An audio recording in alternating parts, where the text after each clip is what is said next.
So what are we doing? Just oh yeah, you got it. No worries. Just normal. Okay, so my normal volume something. So 1 2 1 2. Welcome to Chroma Park for NPL Women's. Blah blah blah blah blah. Yeah.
Goal to Sydney University, number 29, Amy Longhurst.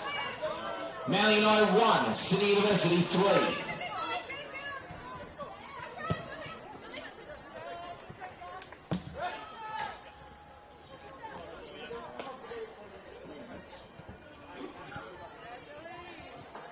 Substitution for Sydney University, making her way from the field is number 29, Amy Longhurst.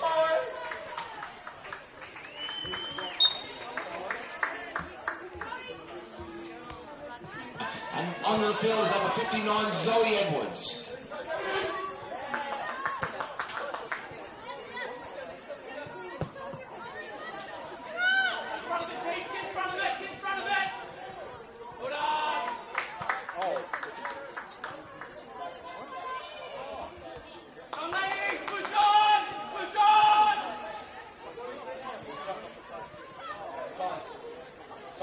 Sorry, Sam.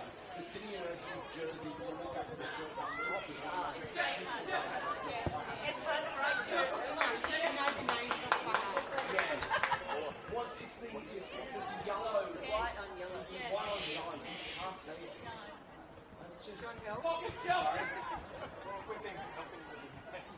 I'd be up in university for the names on the jersey. I'm sorry. We still get a shot. On top of that, who is quadrant? Apparently it's historic. Sorry? It's a historic jersey. Go! You two, what's it? Make a play!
Full time in the reserve grade in NPL New South Wales Women's between your Manly United SC and Sydney University. The full-time score, Manly United 1, Sydney University 3. The goal scorers from the game for Manly United, Ruby Vernon in the 19th minute. For Sydney University, Jennifer Cockos in the 53rd minute, Amy Barker in the 73rd minute, and Amy Longhurst in the 82nd minute. Ladies and gentlemen, make sure you stick around. In 10 minutes' time will be our main game this evening, NPL New South Wales Women's between your Manly United FC and Sydney University. Ensure that your business or organisation is kept neat and tidy with Brown Brothers Skip Bins. Founded by Wayne and Gary Brown, Brown Brothers Skip Bins are the best in waste management, from disposal and cleanups to recycling and even secure document disposal. Highly effective and environmentally friendly, Brown Brothers Skip Bins will ensure that you aren't trying to push the proverbial up a hill. So give Brown Brothers Skip Bins a call on 9999 6466 or visit them at www.brownbrosbins.com.au. Brown Brothers Skip Bins, their business is picking up. And ladies and gentlemen, we can confirm that the lineups for the first grade game between your Manly United FC and Sydney University have been confirmed, and they are as follows. For Sydney University, number 4, Amelia Feeney. Number 5, Emma Losky. Number 8, Jamie Bofield. Number 9, Ava Pritchard. Number 11, Talia Capitanellis. Number 14, Charlotte Hampshire. Number 17, Amelia Kirby. Number 18, Charlotte Hogan. Number 19, Poppy Tay. Number 30, Madison Van Dyke. And number 31, Bailey Broomhead. And on the bench, number 15 is Sarah Farrow. Number 21, Chelsea Womack. Number 28, Emily Brewster. Number 29, Amy Longhurst. Number 32, Talia Sandbrook. And number 39, Ruby Egan Brown. And now, the lineups for your Manly United FC.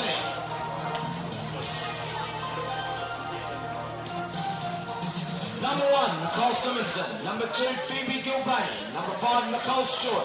Number 6, Ruby Jackson. Number 9, Emily Minette. Number 10, Alexia Caristal. Number 11, Tegan Biassi. Number 12, Aurelia Cabella. Number 14, Leah Burton.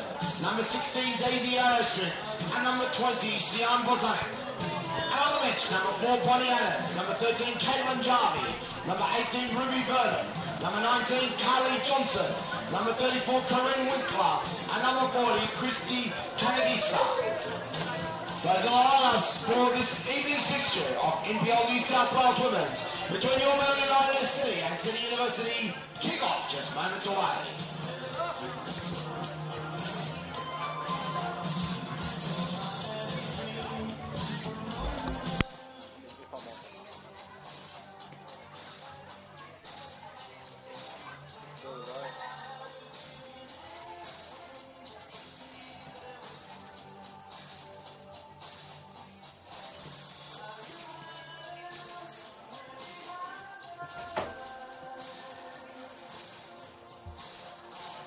We got Corinne Winkler.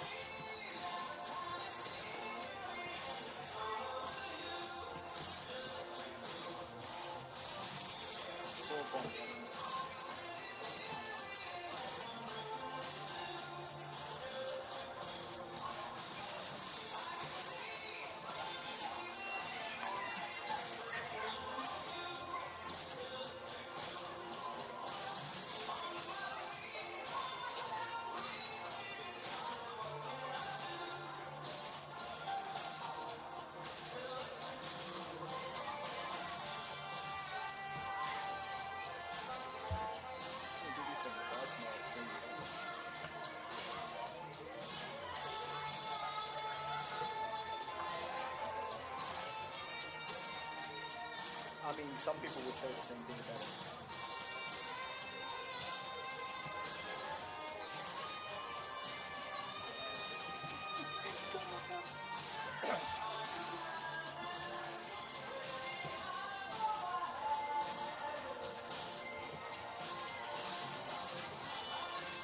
Ah! Yeah, that was disgusting.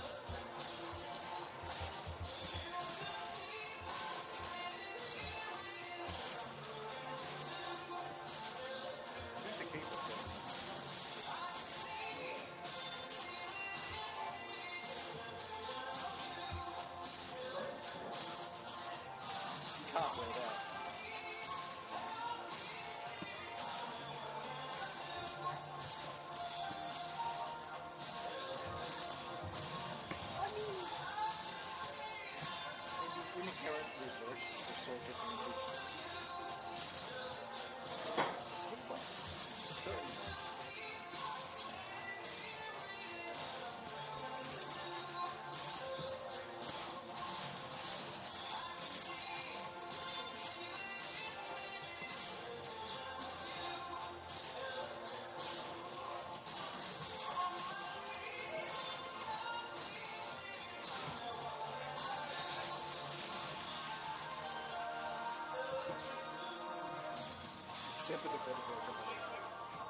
Want the best in electrical appliances and entertainment?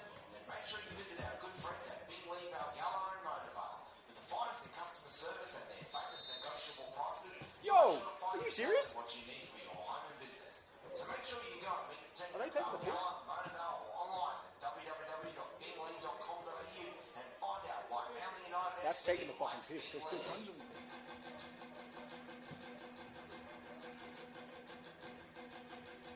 And they want us to grow up. We don't want to get a job. What?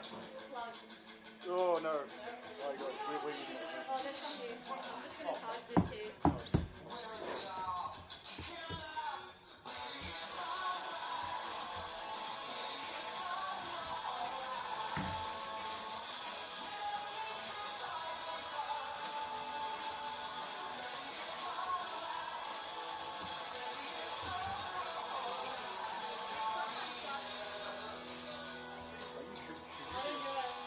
I'm just charging this.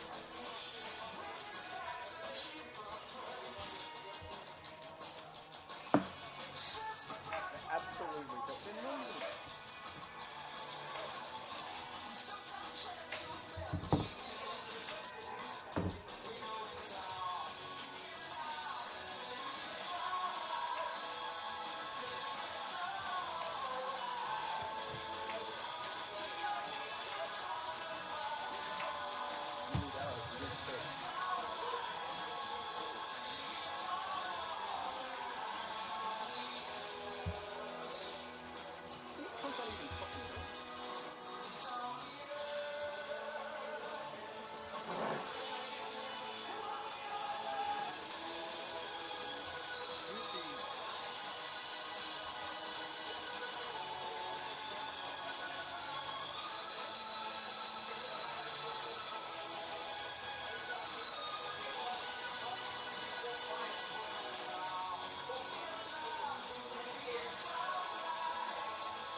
Yes, ladies and gentlemen, we are all set for a start in NPL New South Wales Women's between your Manly United FC and Sydney University.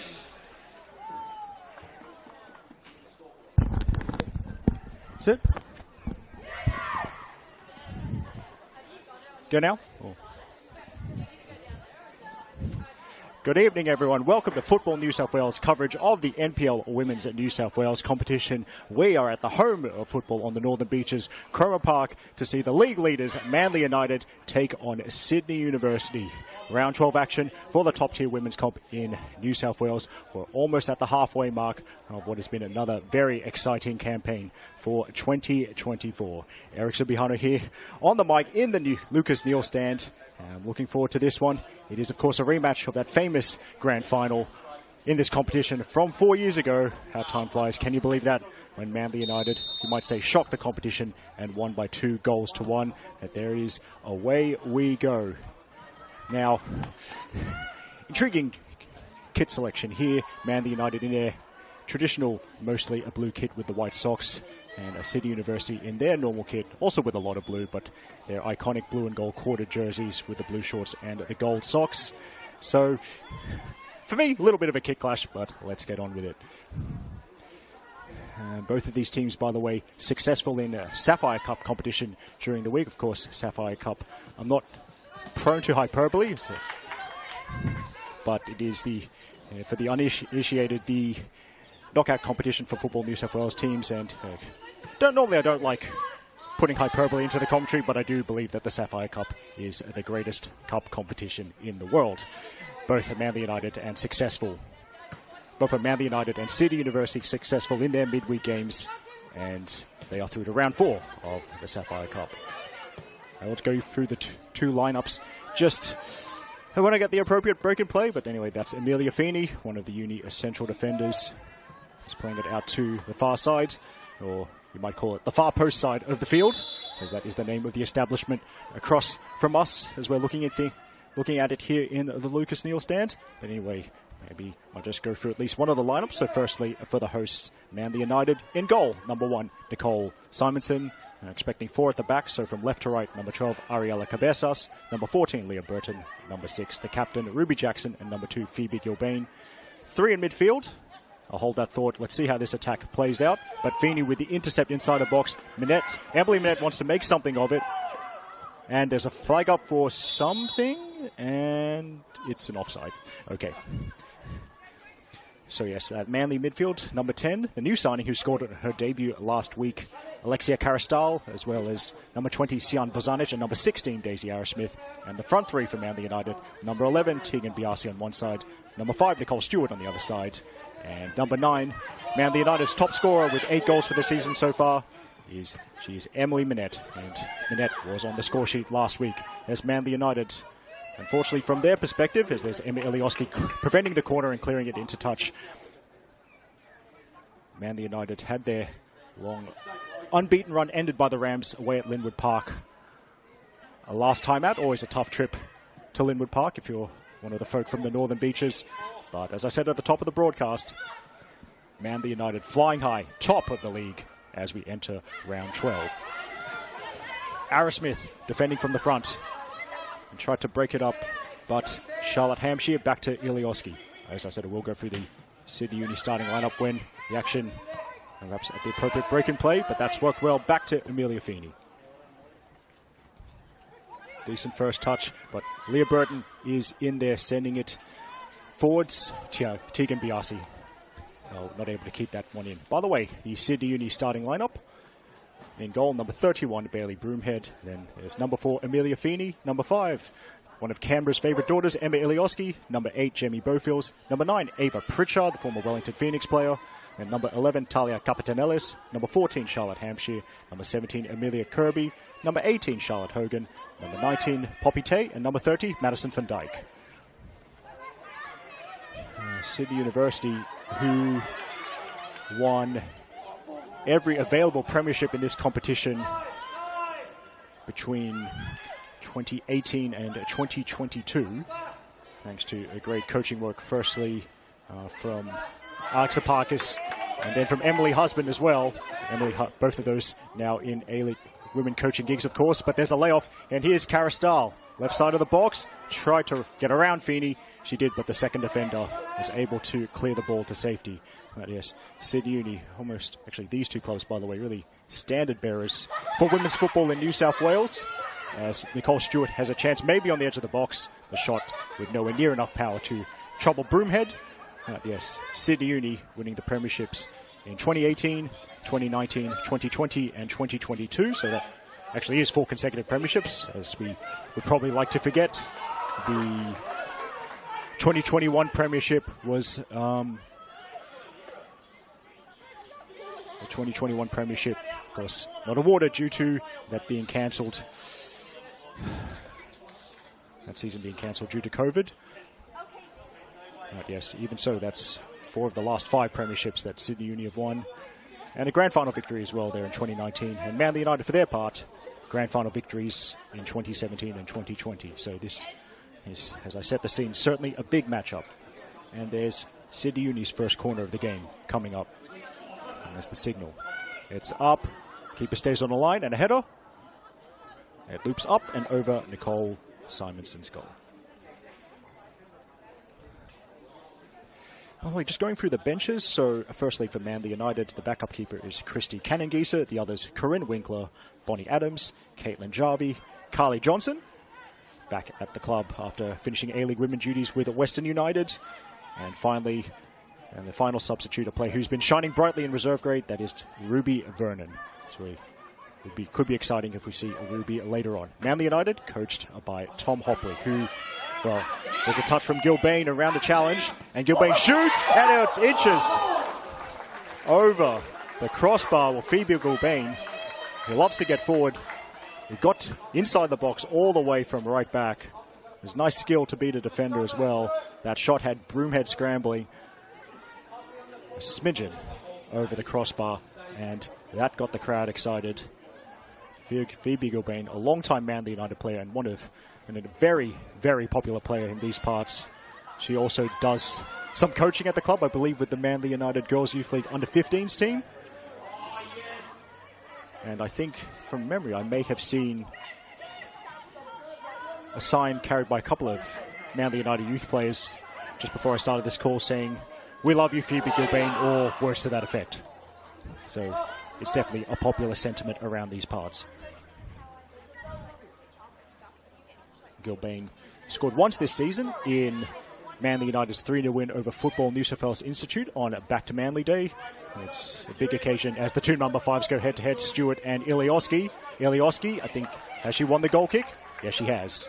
So very clever stuff there from the former Young Matilda and the Canberra United A-League women's player. And it's Emma Ilioski spent time at Sydney University in the 2021 and 2022 NPL seasons. Didn't play NPL New South Wales last season. From memory, she actually played in the boys' comp with her brother Zach at, I'm going to get this, I reckon it was Belconnen United, but now Emma's back in their Sydney comp and back with Sydney University. Oh, the Sydney Uni subs, by the way, we've got Sarah Farrow, Chelsea Cromnick, Emily Brewster, Amy Longhurst, Talia Sambrook, and Ruby Egan-Brown, a former Manly United player who's now made the switch to the team based in Camperdown. And that's Hampshire looking for the switch and looking for Capetanellis. Kind of missed both her and Gilbane. Gilbane is quickest to scramble back and work the ball to Simonson. Playing out from the back here, but it's going to be a 50-50, and Phoebe Gilbane, as I'm sure you'll see many times this evening, quite strong in the 50-50s. And now it's Manly United working the ball near side. Nicole Stewart using her speed, and there might be an option to her left. There's the through ball, and it flags up against Tegan Biasi, so that wouldn't have counted anyway. But still, more promising stuff, and Manly, who've got a lot of speed up front, showing how dangerous they can be when they use that speed to break quickly.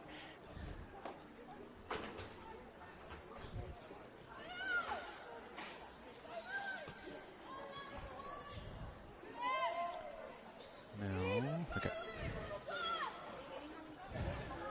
About 9 minutes played here at Chroma Park.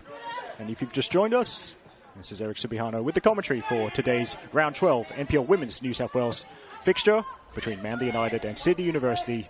Still goalless here, but the closest we've seen is an early shot from Phoebe Gilbane. Cabezas, as they work the far side. There's a smart run, I think, from Caristal, but it was covered and cleared into touch.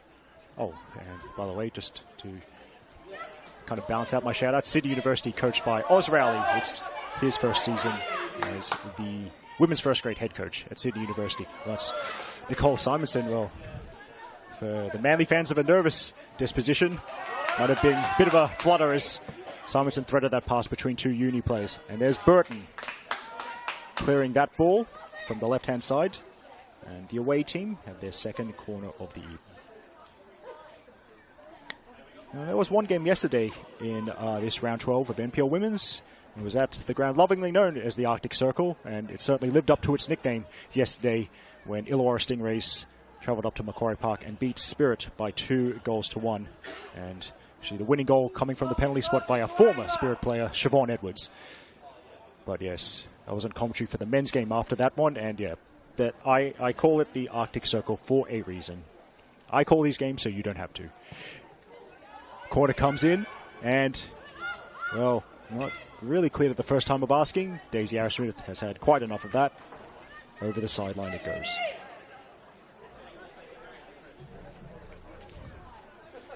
Now, Ilioski prepares to take the throw-ins. By the way, we will try and go around the grounds, of course, and keep you updated on what else is happening in both NPL Women's and the second tier, Football New South Wales League One Women's. So thanks in advance to legendary Football New South Wales reporter Justin Davies, who thankfully has writing skills that are a lot better than the way he looks after his own appearance. But I noticed Justin Davies keeping me updated with scores from today already.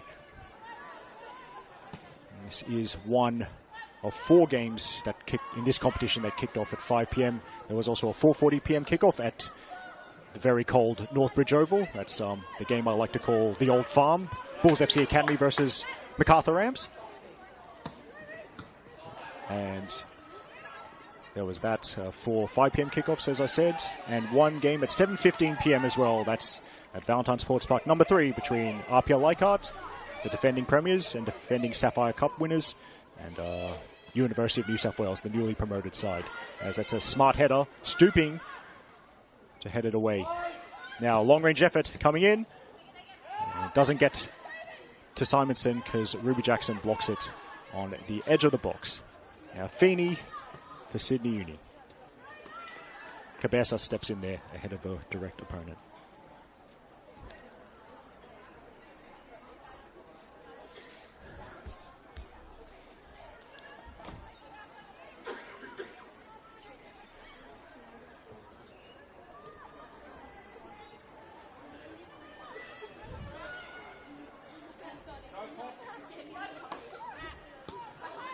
Oh, it turns out, by the way, thanks to Lockie who's tuning in and supporting our coverage, we love that. So that's how I've learned that the hot mic was hot before the game. Oh, well. Judging by my messages, that is nowhere near the worst thing I've said on a hot mic, so no, well. Here's Ilioski. Back to Hampshire. And that's intercepted by Caristal. As Stewart assesses her options. I should have checked my messages earlier, then I could have started talking earlier. I love talking. Anyway, here's Cabezas with the 1-2 for Arrowsmith. And Cabezas, kind of inverting as a fullback in this phase of play, found herself very central. And now Uni trying to take it the other way. And Capitanellis is quite fast and tries the curler. And 2 strong hands from Simonson. So there we go. I spoke about Manly's counter-attacking ability. Well, Talia Capitanellis, very fast herself. Ruby Jackson getting across on the cover, and Capitanellis trying the early shot to try and catch out Simonson. It was saved well by the Manly United shot stopper. Well, it's good to know Lockie's listening. Then there's at least one person that'll understand my jokes or my attempts at humour. Third Uni corner of the game. Into the 6-yard box, and there's a header, and great reflexes from Simonson. And can they scramble it in? No, because there's just enough Manly defenders in the way. Nicole Simonson. Reflexes like a cat to keep that downward header out. And now Manly trying to make it the other way, run it through the middle.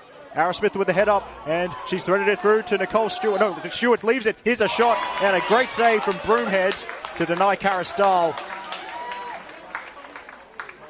Caristal so close to having 2 goals in her first 2 Manly United appearances.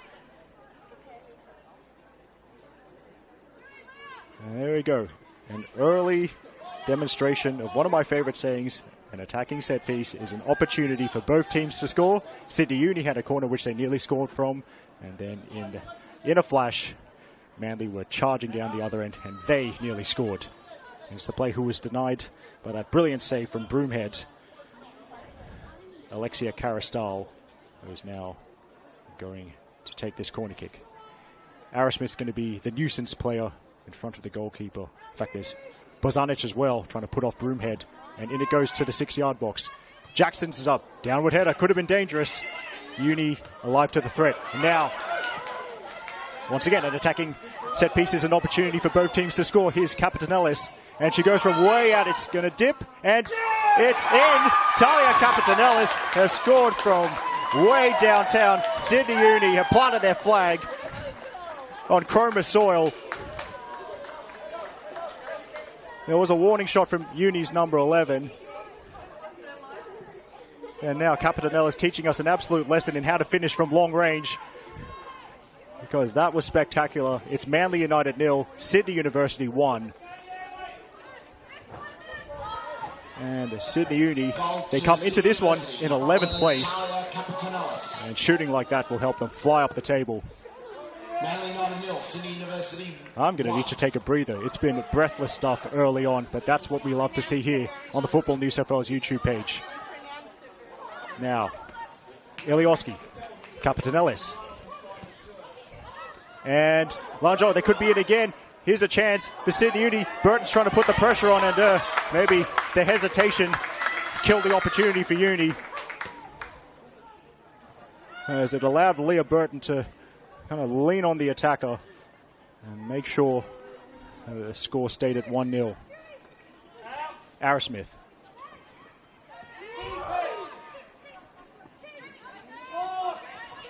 And Arrowsmith didn't give up the lost cause, but she did give up the free kick.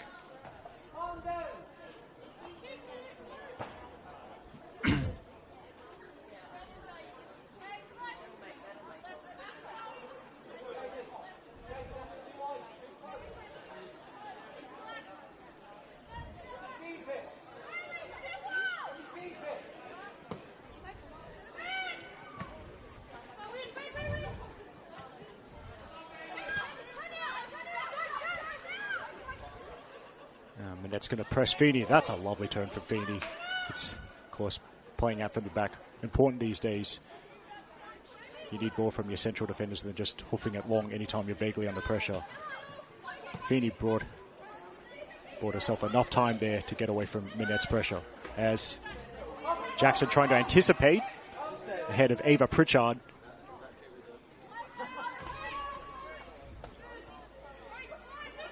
It ends up with Simonson.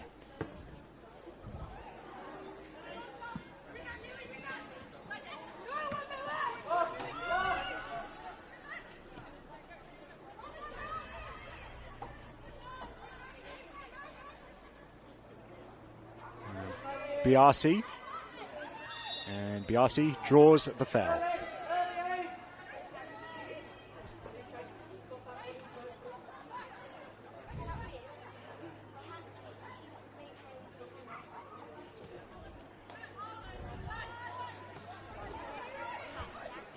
I mean, I said it was breathless stuff. I meant that literally. I actually need a breather after the opening 17 minutes.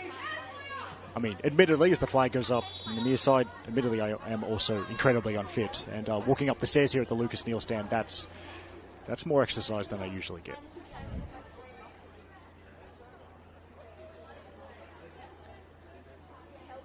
Thankfully, I don't need to go upstairs to get to my office, so that's one thing at least.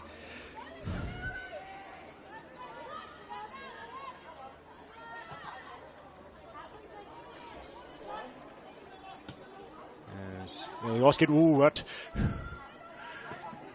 Broom had slipped but caught her footing just in time so she could collect the back pass from Ilioski. And Manly able to win it back. Here's Bozanic looking for Stewart. Ilioski with the header that goes sideways, and then it is Feeney. But Feeney gives it away. Now Stewart getting plenty of shouts from her teammates. Then the shot, I think that was Minette pulling the trigger. She tried to pull the trigger, and I think it was Charlotte Hampshire threw herself in the way of that shot. When your team's top scorer, you're probably going to get a lot of attention, and Charlotte Hampshire made sure she was in the way of that shot from Emily Minette. By the way, just thinking about Charlotte Hampshire's name, kind of amusing that there's now two central defenders in this competition who are named Charlotte and whose surname is that of a county in the United Kingdom. So shout out also to Charlotte Lancaster from RPL Leichhardt, who'll be playing who will be playing later on in a game you can watch at 7:15 p.m. RPL Leichhardt versus University of New South Wales. Of course, you can see that the way you're seeing this one, but this is a quick break, and the cutback Karastal, and just ended up a little bit behind her. That's always a difficult technique, but it was good work down Manly's left-hand side. I think from Biasi. And Karastal, who is timing these runs from midfield excellently. Alexia Karastal coming to Manly United after playing for Central Coast Mariners in the most recent A-League Women's season, helping the Yellow and Navy go to the A-League Women's semi-finals. Karastal, she's also spent time at Canberra United, and also plenty of NPL experience that Karastal has. She's played for Bankstown City, she's played for Sydney Olympic. And she's even got futsal Premier League experience with Eastern Suburbs Hakoah Futsal Club. We love a futsal superstar on the Football New South Wales YouTube page as Stewart steps in ahead of Capetanellis, and over the sideline it goes.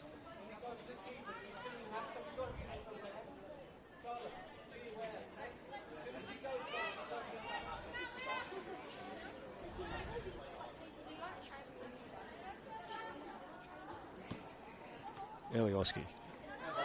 Pritchard pinged for the handball.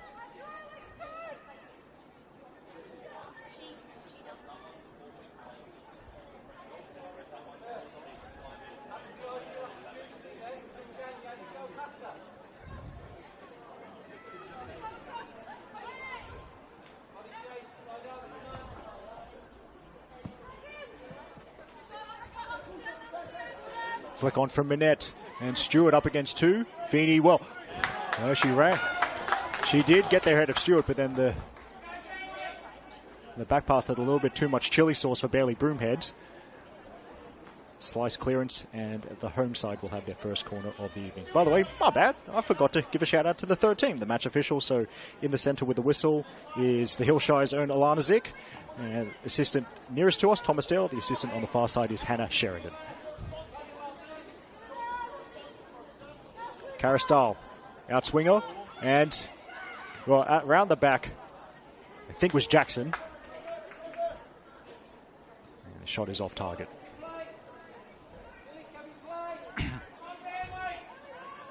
Now it's about this time in the game when I realise that whatever formation I said at the start of the game has proven to be wrong. But anyway, here's Capetanellis. Early ball, might make its way all the way across the far side. And Cabezas with the lunge, and is that off fingertips? No, I think it's just into the side netting. But tonight's goal scorer, what great vision to find the crossfield ball in behind the Manly United defence. It'll be interesting to watch Capetanellis operate for the remainder of this first half. We'll get a great view of it here. There's Gilbane. You know what? The Manly United formation, I said at the beginning, I think it's actually right. So, I mean, that's one thing I'll get right today. I make no promises about getting anything else right, though. Karastal with the header forward. And yes, you can't, however accidental it might have been, can't trap the ball between your feet while you're on the ground. So that would be a free kick.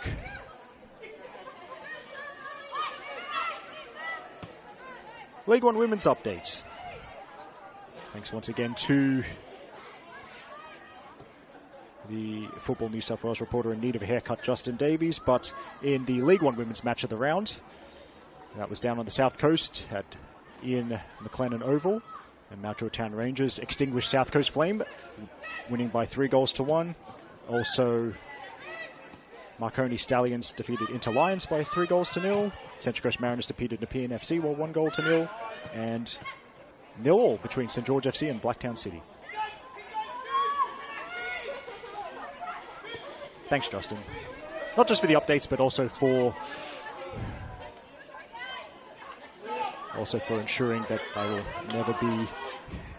will never be the sloppiest looking Football New South Wales media person. I really appreciate that pick, as it's played back to Gilbane.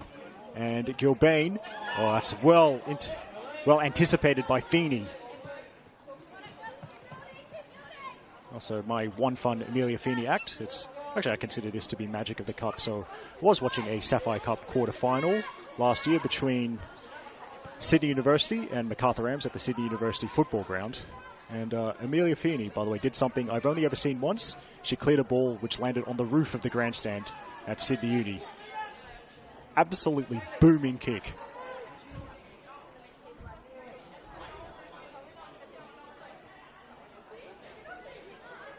So now I'm scanning the surroundings and I'm thinking, yeah, an Amelia Feeney clearance could land on the roof of the Lucas Neal stand for sure, or the roof of the far post opposite us, or that Peeler building. Actually, now I'm just thinking about where I parked. I should be all right.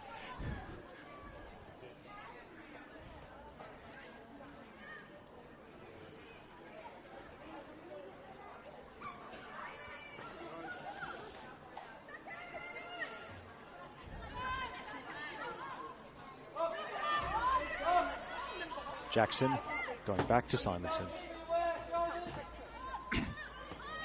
Simonson, diagonal, Gilbane. And Capatanellis using her speed defensively that time, and it's sporting behaviour, accidental clash of feet, and Phoebe Gilbane looking a little bit uncomfortable, although having watched her play a few times, it'd take a lot to take Phoebe Gilbane out of a game. Oh, yeah, touch on the ball for legendary Northern Beaches football photographer Jeremy Denham.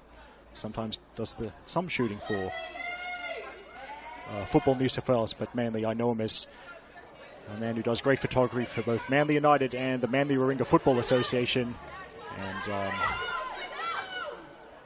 he certainly makes life a lot easier for Manly United's communications person.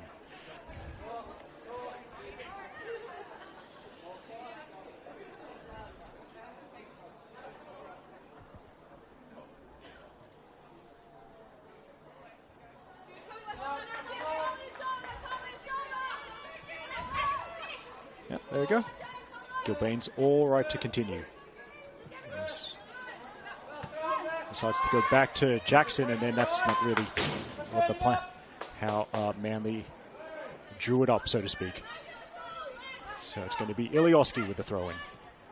This, by the way, I have noted, because it's actually, I love this Sydney Uni kit, by the way. It's absolutely iconic, but one slight drawback, those white numbers on the blue and gold can be a little bit difficult to see with certain light levels, times a day, position of the sun or floodlights or whatever, but I will try my best. Actually heard the ground announcer for this game talking about it beforehand. I mean, I know, given what I've just said, I would try and avoid making excuses and I'd just get it right if I could. Gilbane plays it back to Simonson. Just wondering if looking at the Sydney Uni technical area as Gilbane turns away from Capatanellis. They appear to have a tablet set up on a tripod just to the side of their bench. Now that's going to be headed away by Feeney. I mean, it's pretty close to the field of play, that Sydney Uni tablet. Let's hope, so those things are expensive. Let's hope it doesn't get pinged by a deflected ball or anything like that. Now Caristal, that's good work. Breezing past two players. Now Minette will leave it for Biasi. And Tegan Biasi, well, that was, if you're Manly United, that was as painful as the last tattoo I got, because Biasi sent that zinging across the face of goal. Broomhead stuck a foot out, couldn't reach it, but it's gone wide of that far post. Caristal, that was lovely work. See, kids? Futsal's good for player development, because Caristal used that close control, breeze past two players. It was a nice reverse ball to find Biasi. Actually, good teamwork, because Minette could have got to that, but might have been offside. Biasi definitely wasn't. And the shot not too far away. And we nearly had a goal from both number 11s in this game.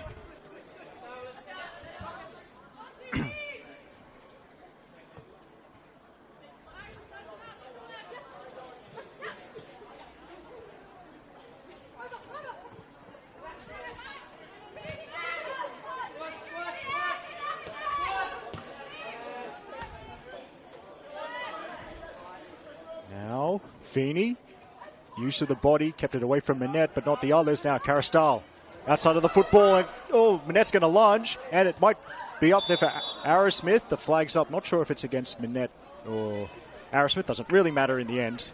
Either way, that stops the Manly attack, and it's a collision. Minette, of course, every right to go for that, and the goal scorer's instinct when there's a loose ball in the box. Certainly coming to the fore there. And good to see Bailey Broomhead on her feet quickly. Another League One women's score, by the way.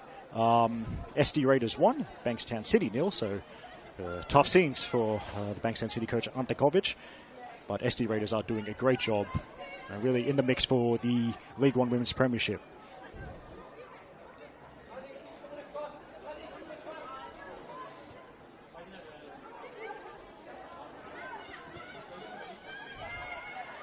Cabezas gets a touch on it.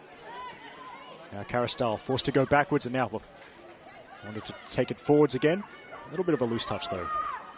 It was Van Dijk, I think, just caught on the ball a bit there, but Uni still attacking, and then Capitanellis felt the vibe that she ran a bit too early, and so there it is. Flag up from Hannah Sheridan.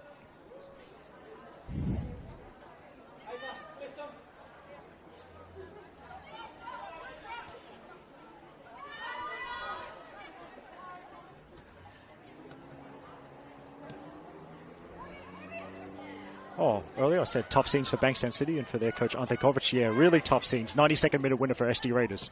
Oh well. Now, diagonal to Stewart.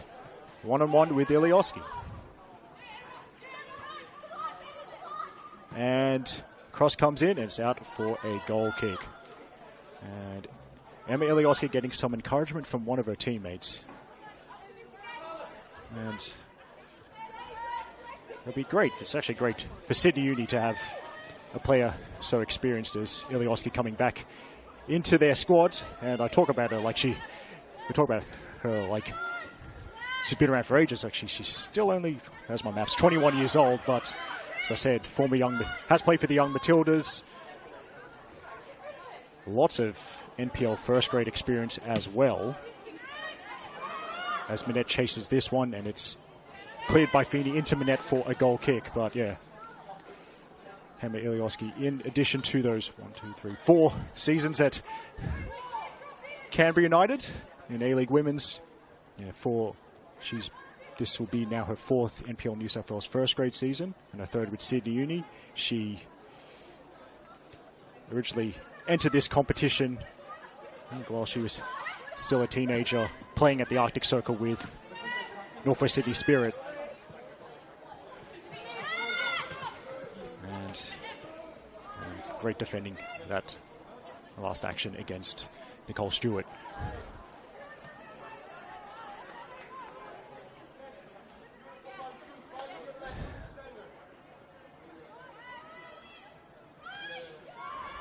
I think Justin Davies is listening in, Justin, judging by his messages. Can you please confirm if you are? Because then that opens up more jokes for me. Anyway, Capitanellis, left side of the box, and saved by Simonson. Got the positioning spot on. Now, haters will say the shot was straight at her, but the goalkeeper's positioning is not by accident. You're standing there because it's the position where you're most likely to make the save. That's where Simonson was standing. The ball went where she was standing. She made the save. So there you go. And if a keeper has a lot of shots straight at them, let me get this straight. That's a sign of great positioning from a keeper. And she'll need to get the positioning right for Uni's 4th corner as well. Left-footed delivery and the defensive header. Before, I think that is Bozanic who just plays it forward so her and the rest of Manly United can step up. Now, Caristal. It was the intercept, but then just a hand up and apology. Her momentum took her into Amelia Kirby. That's going to be a Sydney Uni free kick.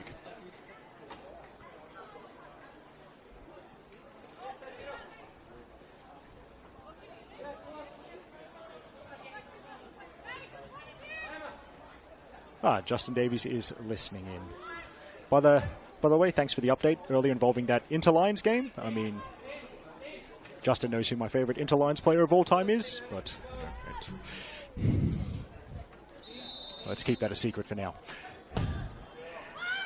Swung in by Capetanellis, and there's the header, and Arrowsmith trying to run it out immediately under pressure from Ilioski. Arrowsmith will have to settle for the throw.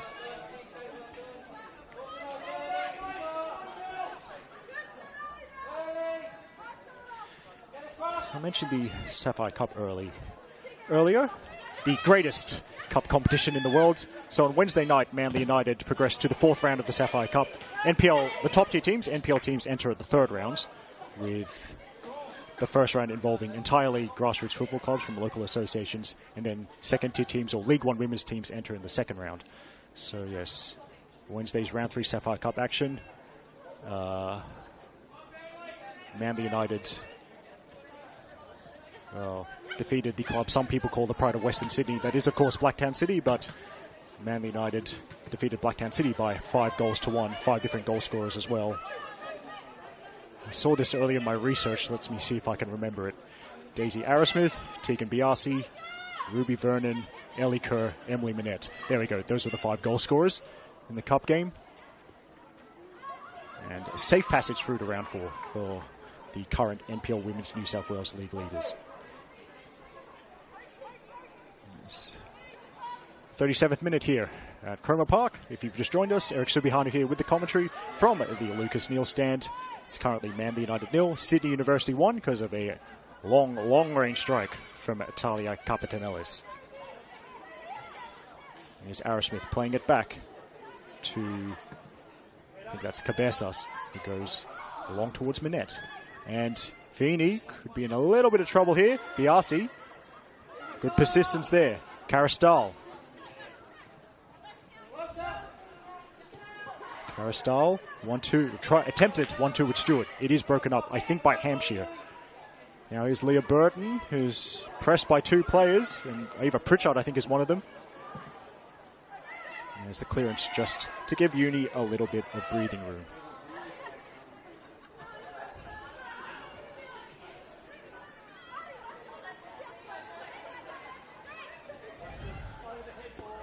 Simonson. The 2 Nicole S's looking for each other. Simonson attempting to find Stewart.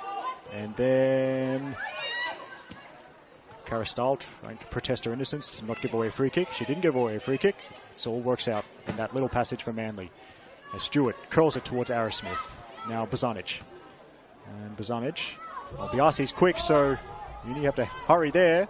I think that was Kirby with the clearance that will go over the sideline and near that portable goal.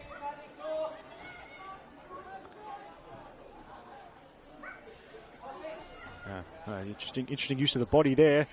Rolled the defender, but the second defender in position to clear. Now, again, the early ball behind the Manly back line. Gilbane goes for the sideline. Bailey Broomhead shouting encouragement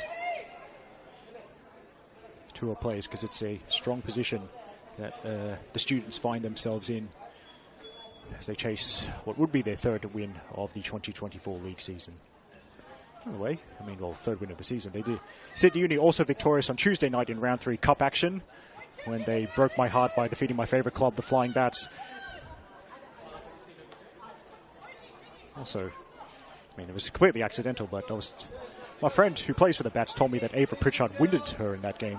So it's a bit unfortunate, but I certainly hope Ava Pritchard behaves herself this evening. Not that we're suggesting anything untoward happened from the Kiwi at all. No, just one of those things.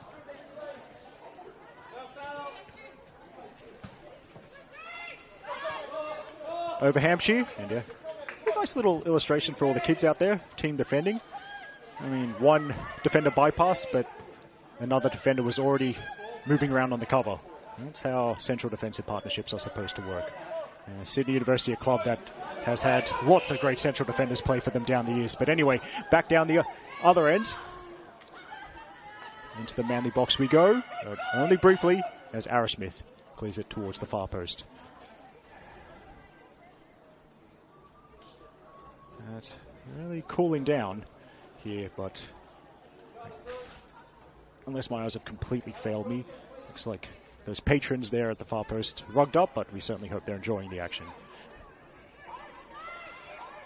Of course, this fixture, Manly United versus Sydney University, I thought of a name. I thought of a nickname for this. It's not a catchy nickname, but nonetheless, it is the liquor license inside the Grand Derby because, of course, if you have been to Sydney University Football Ground, a licensed vent, there is a bar in the grandstand right behind where you're sitting. And yes, the liquor license, their liquor license does mean you can take your alcohol into the grandstand and have a drink there while you watch the game. As the shot loops up, and Broomhead, well, she in the end, that's why you run in for any shot your teammate takes, because Nicole Stewart made that a little bit trickier for Broomhead than it otherwise would have been, but the teenage uni shot stopper has done well there. By the way, just I was talking about the potentials, your potential activities when you watch a Sydney University home game. Of course, we do encourage that you drink responsibly. I mean, we wouldn't want people thinking that, for example, I've drunk alcohol while doing commentary at Sydney University. Why would you think that? Anyway, offside against, I think, Cabezas, who was overlapping from left back there. Getting towards the end of the first half.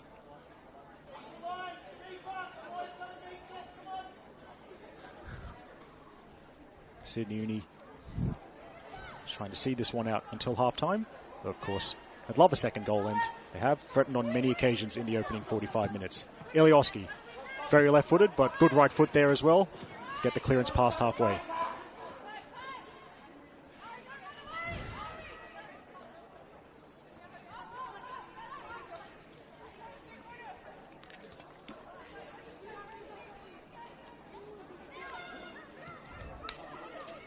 Minette, first-time ball. Cabezas getting forward from left-back again. Forces at least the clearance into touch from Uni.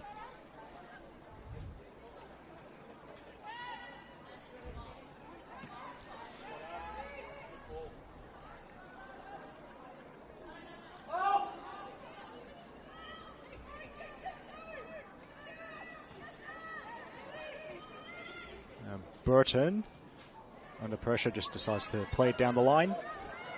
And it should be relatively straightforward for Feeney, although Medet is advancing now. So it goes back to Broomhead.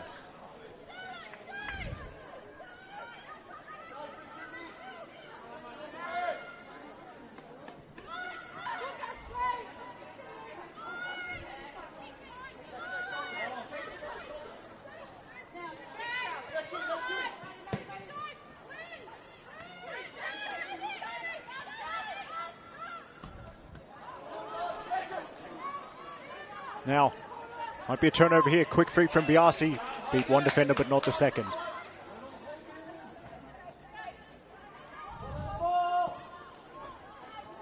Now, Manly wanted an offside, but we'll go to them anyway, so the host just get on with it.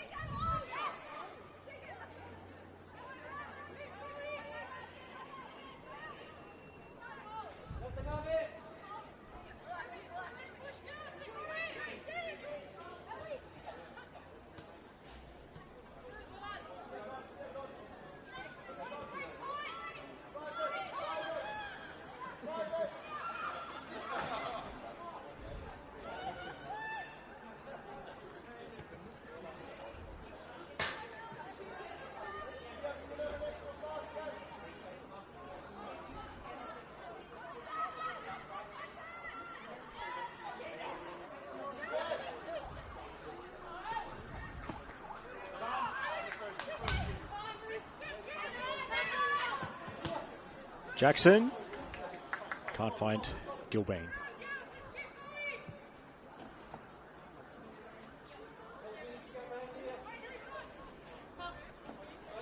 So latest, I think the last, if I've counted correctly, the last two League One women's scores for this weekend. Actually, hold that thought as Capetinellis wins the individual battle. Cross in, Simonson takes it into the gloves.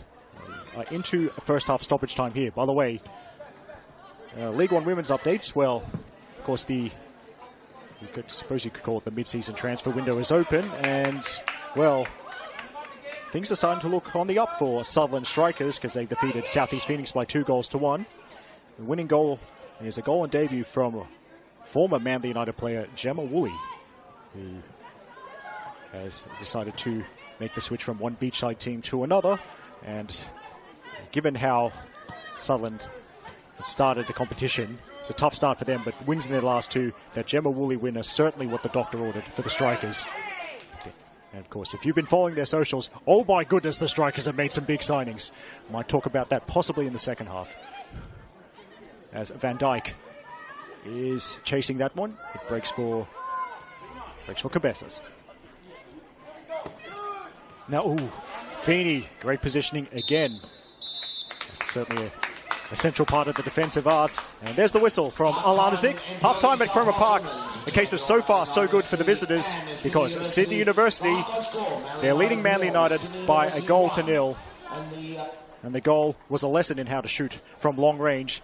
Talia Capanella scoring, I think, just past the quarter-hour mark to give Uni that single goal lead as the team heads into the dressing sheds. This is Eric Subihano on the mic from the Lucas Neal stand. We'll take a short break, about 10 minutes or so, and then we'll be back for the second half.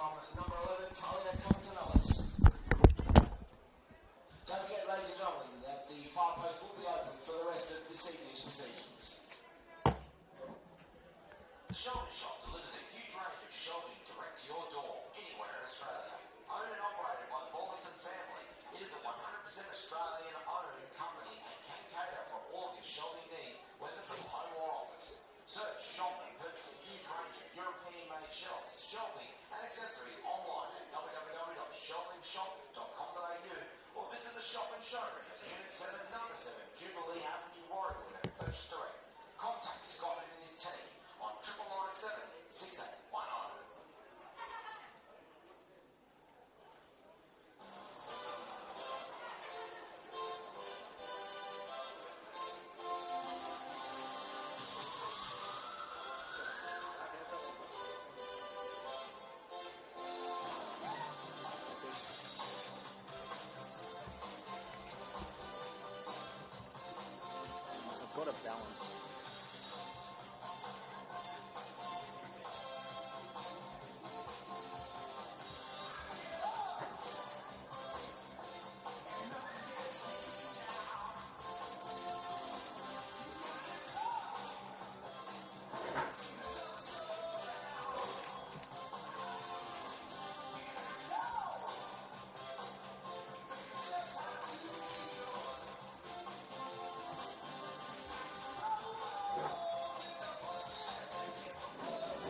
really so late? I'll come back in. www.bingley.com.au and find out why Manly United FC likes Bingley.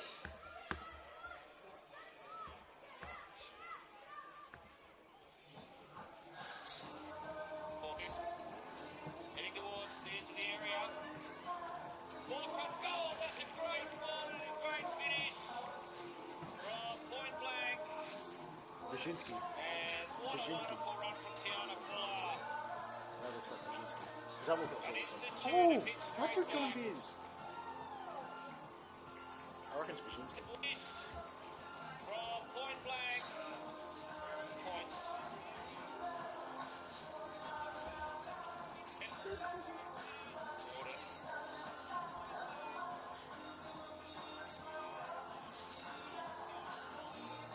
Coming on. What the fuck are you? And they're looking dangerous. Watch down. Comes off. Gets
South Wales Women's. Your Manly United FC and Sydney University the halftime score. Manly United 0, Sydney University 1.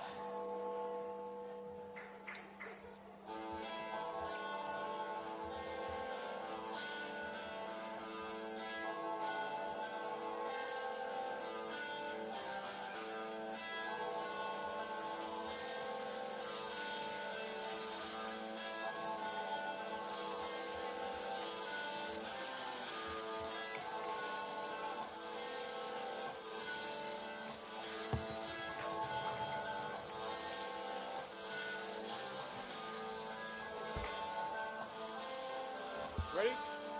Ready?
Ready?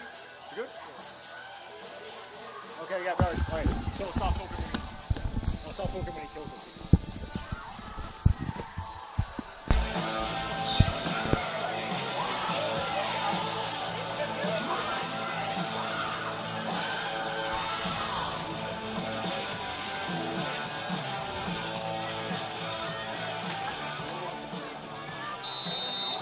Welcome back to the second half of our coverage from Cromer Park, round 12 of the NPL Women's New South Wales competition. It's currently Manly United 0, Sydney University 1. And that was courtesy of a spectacular long-range goal from Talia Capitanellis. That's what separates the two sides.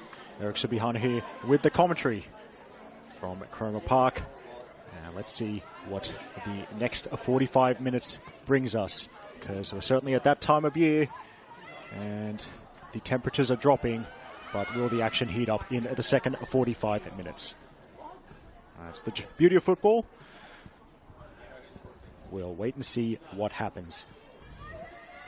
So just courtesy of our coverage on the Football New South Wales YouTube page, I was able to check on the other streams. So scores in progress, the 4:40 p.m. kickoff.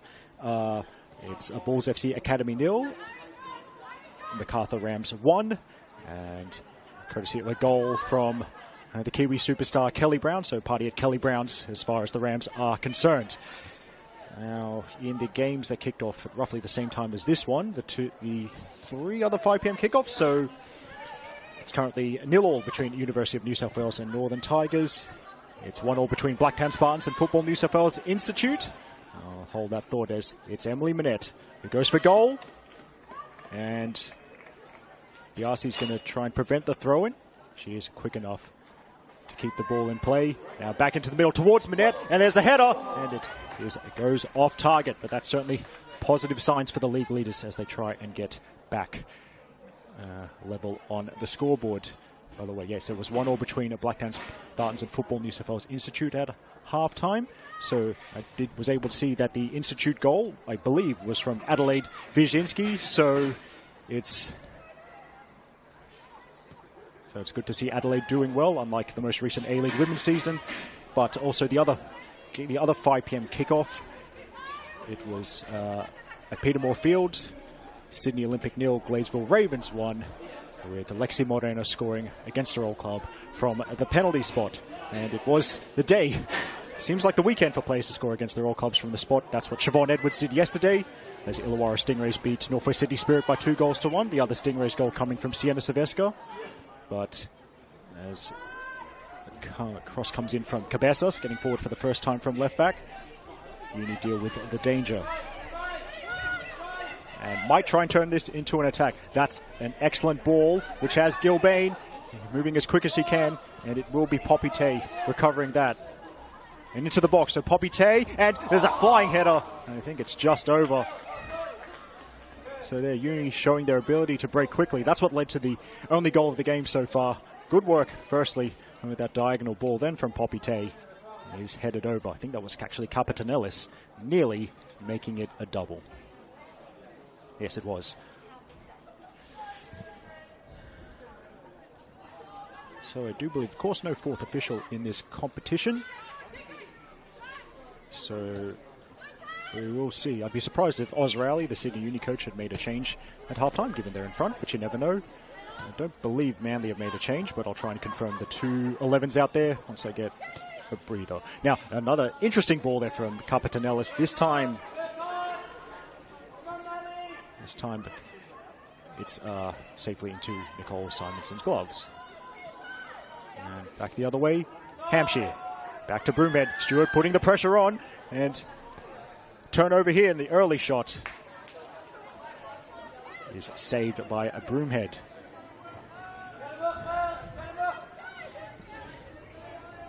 By the way, going back to events yesterday at the Arctic Circle, you might have already seen it on socials, but just I wanted to point out the stunner, the long-range stunner scored yesterday by new Stingray signing Sienna Silvesca, who has a reputation for this. Silvesca scoring from 40 yards with a left foot. Not too dissimilar to Talia Capitanellis' goal this evening. Sienna Silvesca, a player whose long-range shooting ability certainly has their opponents quaking in her boots. Looks to be a shrewd pickup for the team from the South Coast. Sian Bazanic fouled there.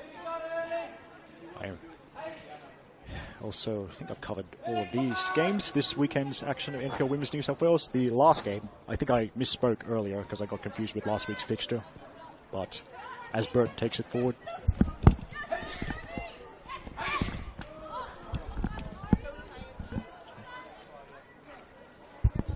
And yes, the final game for this weekend in NPL Women's New South Wales. It's a 7:15 p.m. kickoff.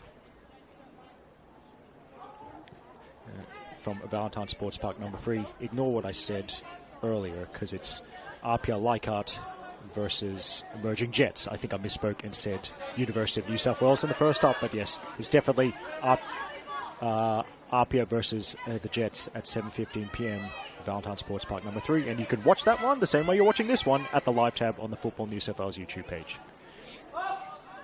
And just on that RPL Jets game, the player some people call the Queen of Blacktown, Ashley Crofts, the last year's Golden Boot, last year's Player of the Year. I'm sure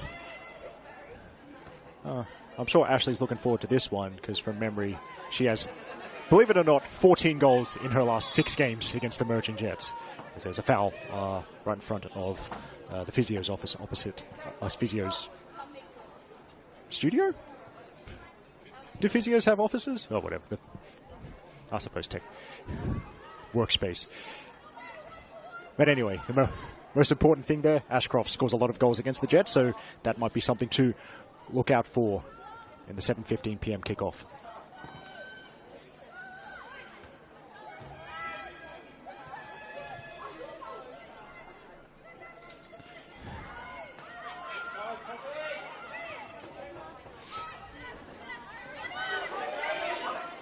Stewart was quick to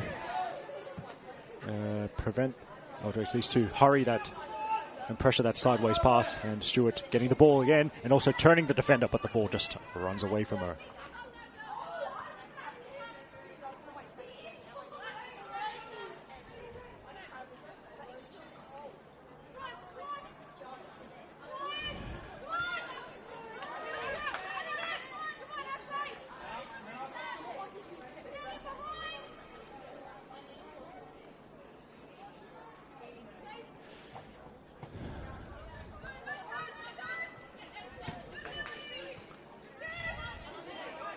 Now, Jackson was signaling for Simonson to come off the line, but Simonson kind of stayed put, so Jackson had to deal with it, but nothing too stressful from a Manly perspective.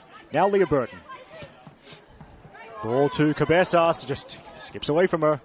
But yes, I think especially if you can, if the scoreline stays like this is, or the longer the scoreline stays like this is, the more we can see we can expect those fullbacks for Manly, Ariela Cabezas and Phoebe Gilbane, because they love to overlap anyway, but if Manly need to chase this game, they'll get forward more and more, I suspect.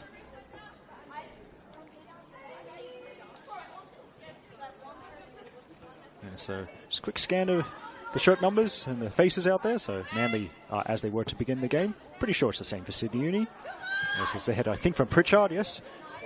Pritchard, and dispossessed by Arrowsmith. As Van Dijk putting the pressure on Burton, so back to the keeper it goes. You know what? Probably for now, I'm just going to assume Sydney Uni haven't made any subs yet, and if I'm wrong, well, wouldn't be for the first time. Not even for the first time this evening, let's be honest. Here's Burton. Drag back. Getting a little bit of time, but not much time from Capetanellis. Now it's Simonson, the hands are up. As players think they've got space for the longer pass. Simonson aims to Stewart. It's the header from Kirby. Now Pritchard, and Pritchard, her pass blocked by Cabezas, but then Amelia Kirby decided to forward run anyway, and then, well, it's a good tackle in the midfield from Madison Van Dijk. And Van Dijk has a couple of options. Van Dijk tries the ball, which is intercepted by Gilbane, and Gilbane puts it over the sideline. Just quickly, that Manly line-up out there, it's as they were to begin the game. So in goal, number 1, Nicole Simonson. 4 at the back, on the left, number 12, Ariela Cabezas. In the centre, number 6, the captain, Ruby Jackson, and number 14, Leah Burton. Right back, number 2, Phoebe Gilbane. There's 3 in midfield. 3 in midfield, number 10, Alexia Karastal. Number 20, Sian Bozanic, and number 16, Daisy Arrowsmith. That's a Manly free kick. And the 3 up front, with the 3 in attack. On the wings, number 11, Tegan Biasi, and number 5, Nicole Stewart. And centre forwards, it's Manly's number 9 looking to score her 9th goal for the season. She's on 8 for now. It's Emily Minette. As Tom Hopley's kind of switched things up at half-time, but noticed in the first half, Biasi was on the left and Stewart was on the right. Now it's the other way around. And here is Biasi on the right-hand side for Manly. To run it, Ilioski. Cross. And not ending up in a dangerous position because of more excellent work from Emma Ilioski. One of her fullback's primary jobs to block the cross, and Ilioski certainly did that very well. Manly's second corner of the evening.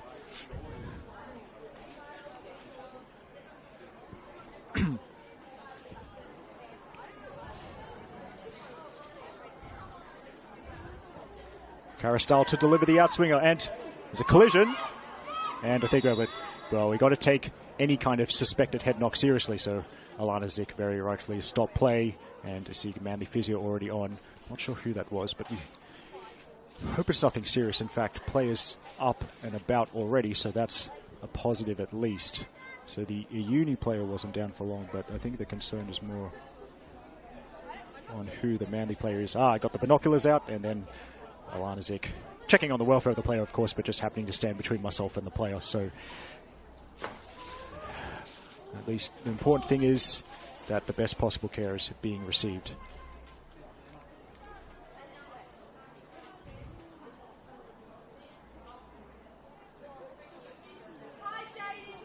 Looks to be Phoebe Gilbane. And of course, she'll have to be off the field for a brief moment, so Manly will be down to 10 players for a little moment, but looks like Phoebe Gilbane's getting ready to come back on. Well, I just went through that Manly lineup. Looks like they're about to make a double sub, so anyway. Little bit like washing a car and then it rains, but that is such is the nature of this job, as Stewart gets the touch and goes backwards to Jackson. Now, actually Gilbane not off the field for very long at all, so Manly back to the full complement of players. Here's the run for Biasi. That's nice work. And the cutback could be on here. It's behind Minette. It's behind everyone. But Tegan Biasi looking dangerous, looking like she could be the person to help get Manly back into the contest. Minette dropping deeper. A strong tackle from Bofils. Now Cabezas.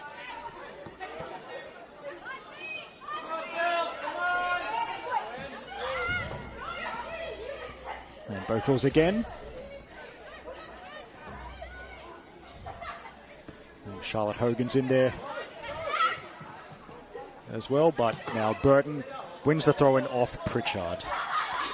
Another way, that Uni, just to confirm, the Uni 11 out there, which probably means they'll make it a double sub shortly, but in goal for them, number 31, Bailey Broomheads. There's 4 at the back, so from left to right, number 5, Emma Ilioski, number 14, Charlotte Hampshire, number 4, Amelia Feeney, and number 17, Amelia Kirby. 3 in midfield, number 18, Charlotte Hogan, number 30, Madison Van Dyke, and number 8, Jamie Bofils. Number 3 up front, number 9, Ava Pritchard, number 11, Talia Capatanellis, number 19, Poppy Tay. That Uni attacking trident has been pretty fluid so far. They kind of swap positions to try and make life more difficult for the Manly defence. And, you know, the scoreboard says that is working at the moment. Back to Jackson they go, Manly. Cabezas to Burton. Every Uni player behind the ball for now. Jackson stepping into midfield. It goes wide. Shout of 1v1 from the Manly technical area. So off Biasi goes on another run. Again, she's stopped by Ilioski at the expense of a corner kick.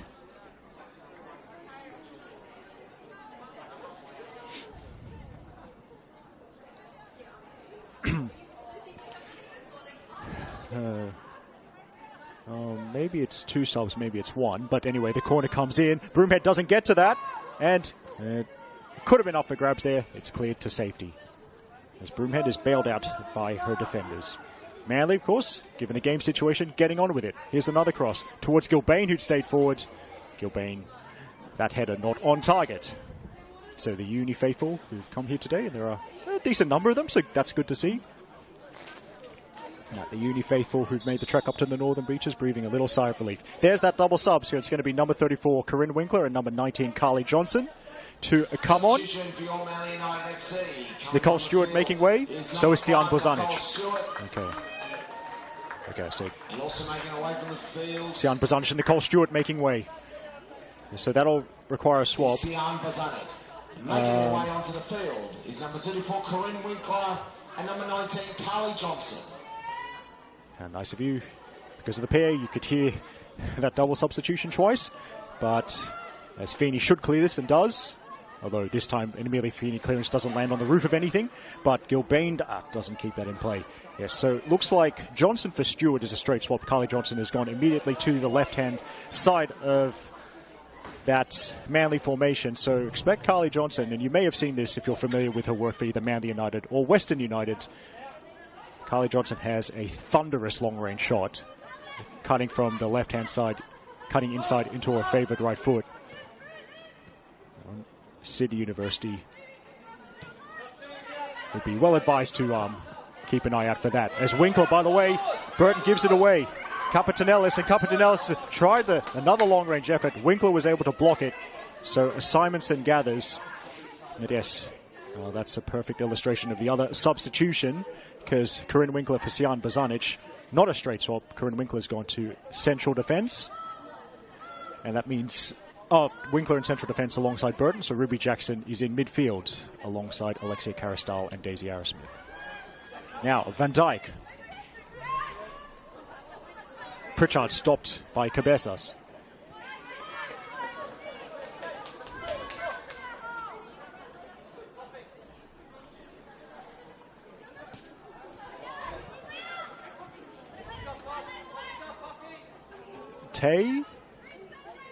Tay has tried the run, but that will be a goal kick. Corinne Winkler, by the way, has a more interesting path to Manly United. She grew up in California and before moving to Australia. She ended up at Manly United, was part of the Manly United team as Carly Johnson chases this, but it's good positioning, good starting position, I think, as goalkeepers like to say from Bailey Broomhead. Nice and advanced, nice and aggressive. So the ball ended up being pretty much right in front of Broomhead. As that goes out of play. And in fact, yes, there we go. I'll go through the lineup so that then they make subs. Yeah, that's about right. So Amy Longhurst, number 29, is about... Actually, hang on. My bad. Sorry, wrong number ending 9. That's number 39. It's a return to Cromer Park for Ruby Egan-Brown. And as I've noted, a couple of players scored against their former clubs this evening. Ruby Egan-Brown trying to become the next one. Coming onto the field, number 39, Ruby Egan-Brown.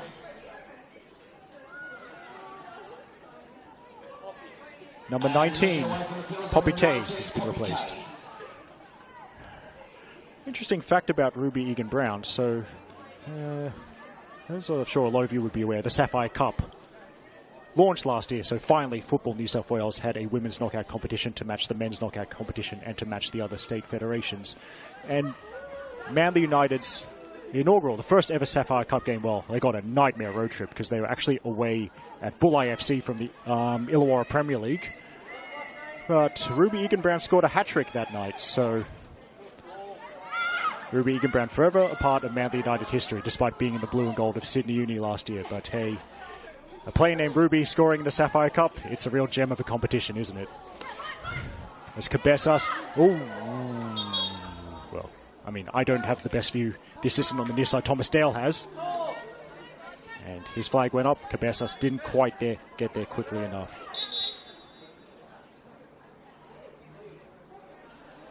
Now, okay, so Uni player down.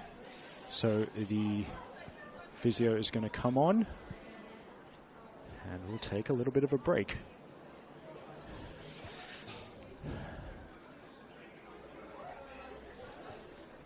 By just wrapping, actually no, I won't go through the League One women's scores again because more have come in from Justin Davies, but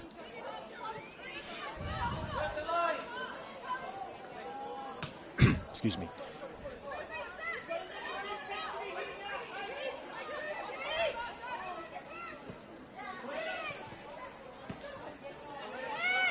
Sorry about that, just had to clear my throat a bit. But back into the action, and Simonson outside of a box to clear it away.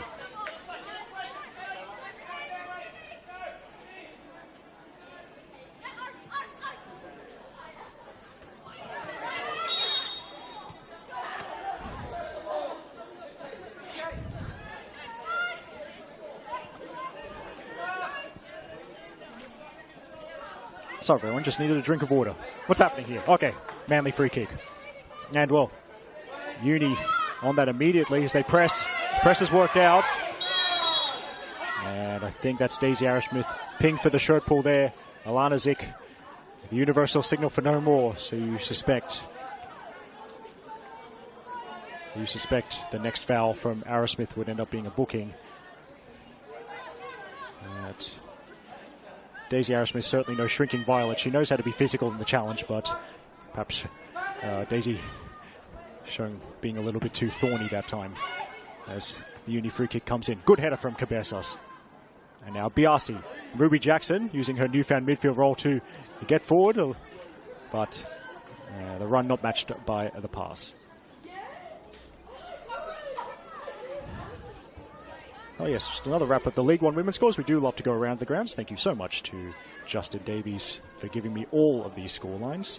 So yes, in the stream game, which was a 3:15 p.m. kickoff at what me and my friends like to call BHP Oval. Its real name, Sir Ian McLennan Oval, but it was South Coast Flame 1, Mount Druitt Town Rangers 3. So, by the way, quick shout out to the Mount Druitt goal scorers. It was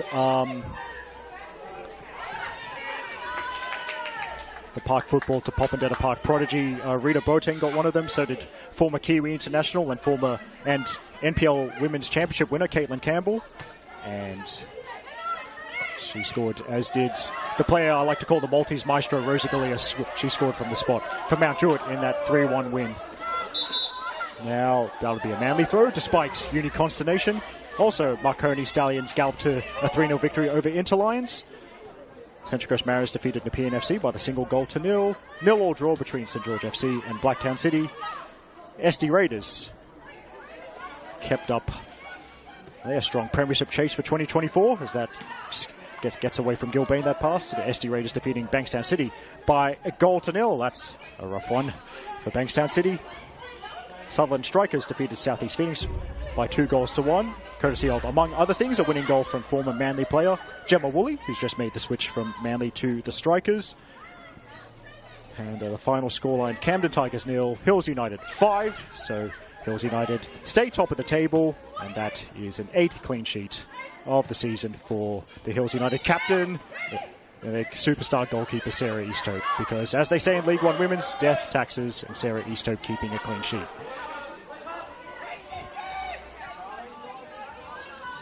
There's Johnson and Minette. Outnumbered there, Johnson. There, that's another good tackle. There's Amelia Feeney. Well, potentially be uncomfortable when central defenders are dragged out wide. Good tackle from Feeney. But here's Burton. And Minette just couldn't reach that ball because of Sydney Uni's efforts. Now the blue and gold charging forward. There's a run in front of the grandstand. Big run from Jamie Bowfields. There's a midfield. She's a midfielder with an eye for goal. But the ball stays on the left-hand side as Sydney Uni look at it. It's cross. And that is a goal kick.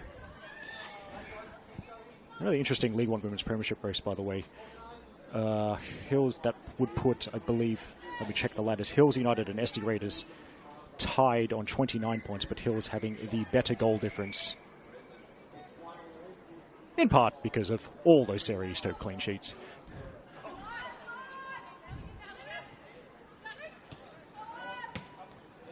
Jackson can't find Johnson.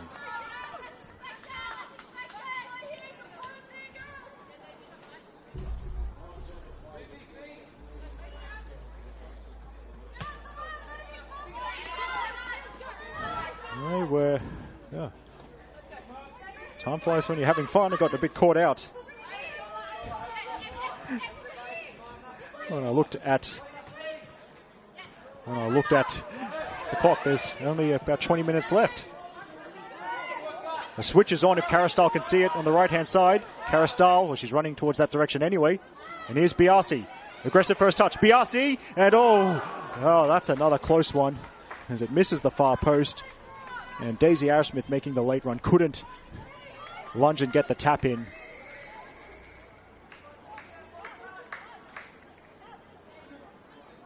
So Sydney Uni is staying 1 goal up for now.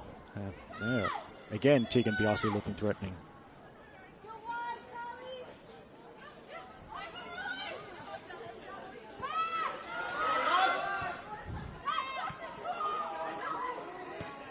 Now,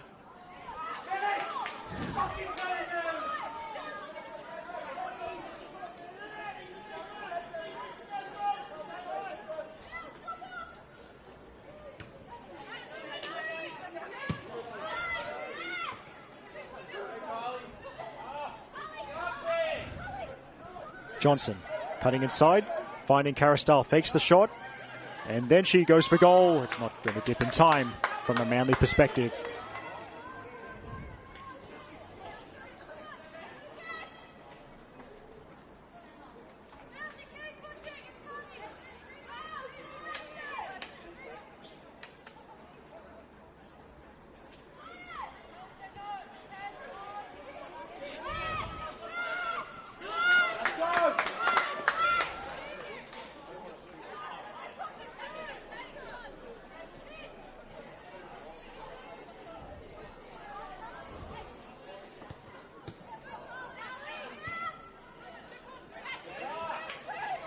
Winkler gathers that Uni clearance. Now it's back with the Manly shot stopper, Nicole Simonson. The bounce favours Biasi. Off for another run she goes. Emilioski in pursuit. Headed away by Feeney. Now, it's a nice ball and the layoff from Egan Brown. Burton stepped up to press. He goes around Burton. Uni trying to use this right-hand channel. Burton, that's good scrambling back. It's a centre back. It was a bit worrying if you step up and then to get bypassed, but Burton was quick enough to tackle Ava Pritchard.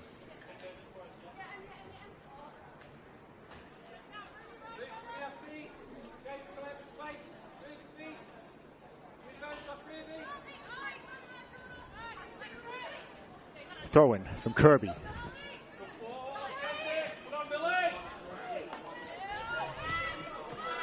Feeney, good use of the body again. And back it goes to Broomhead. Broomhead had to hurry because the pressure was coming. Got it away in time. And, of course, keepers need to be good with their feet and confident even under pressure, even when outside the box. But with a name like that, you'd expect Bailey Broomhead to be a good sweeper keeper, wouldn't you? Burton. And Caristyle can't reach that. Kirby, charged down by Jackson, makes its way to Carly Johnson. Left-footed cross. It's going to be, might be over that player, but Gilbane making the late run. The back. Gilbane will keep it up. Backwards option provided by Corinne Winkler. Look out for her from a set piece, by the way, if Manly get such an opportunity. Corinne Winkler is very good in the air. Minette tackled.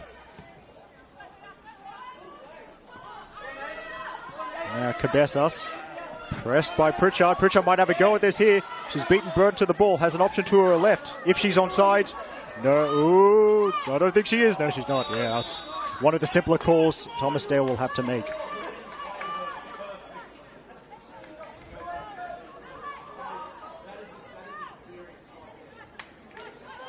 By the way, Justin Davies, not content. They've given me League One women's updates. Well, Johnson, it's a race here. Johnson gets to it first. Here's Carly Johnson. Is it going to get over the line? It is! Carly Johnson scores on a return to Manly United. And that's why you press from the front. It seemed like it could have been a lost cause, but Johnson, she went for broke. She beat Broomhead, flicked it over her head, and the ball had just enough momentum to cross the line. So we've got an equaliser, and now we've got a game as we head into the final 15 minutes. It's Manly United 1, Sydney United 1.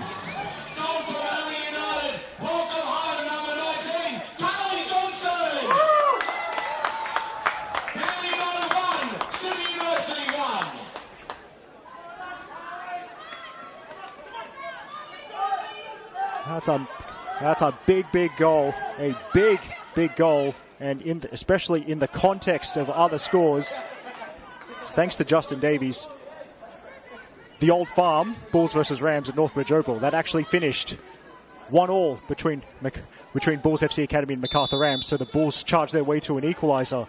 Now that Carly Johnson goal means, as things stand, Manly United will stay top of the table, 2 points ahead of MacArthur Rams. Feeney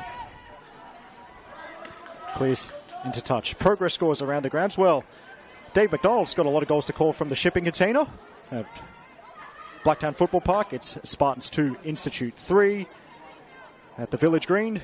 1-1 currently between UNSW and Northern Tigers. And Gladeville Ravens still leading Sydney Olympic by 1-0 because that early penalty from Lexi Moreno against her old club. Oh, well, games tend to get stretched as they get later to the game. Caristyle trying to challenge. Clean as a whistle. What a tackle from Caristyle.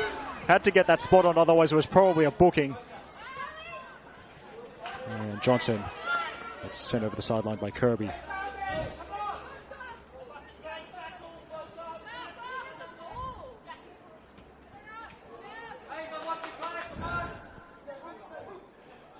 Well, could get a bit harem-scarum here, as both teams, they like to break quickly.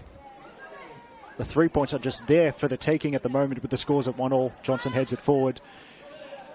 And games, as I said, just do tend to get a little bit stretched, to get more stretched as the clock winds down and legs start to tire. Cabezas goes back to Winkler. Winkler under pressure finds Jackson. Another way to think, well, they started a little Corinne Winkler blurb, and then, well, that ball's going to, straight ball and straight run. That's, you have to get quite a lot of backspin to hit the run in that situation. Nice hand up from the captain, Ruby Jackson, to acknowledge the effort. Burton might be needed again. Header, and then Caristyle might lose out, and then Phoebe Gilbane prevents the through ball getting to, I think, Capitanellis, who will now press Winkler. And Cabezas. Back to Simonson it goes. Capitanellis hasn't given up. Simonson gets it away just in time. Now, good numbers forward for Sydney Uni. And there's options in the middle. And at the far post, header back into the middle. And the right idea. Clever knockdown from Ava Pritchard. Just unlucky to not find any of her teammates. So we'll go the other way, but not for long. Because of Amelia Feeney, who's having an excellent game. In Uni's central defence, it has to be said. Now Phoebe Gilbane. And that Tegan Biasi won't be able to keep that in play. Uni's about to make a sub. That's Amy Lonker. Wait, no, forget. I'm getting old because my eyes are shocking. Emily Brewster? Yeah, I think that's a 28. Yeah.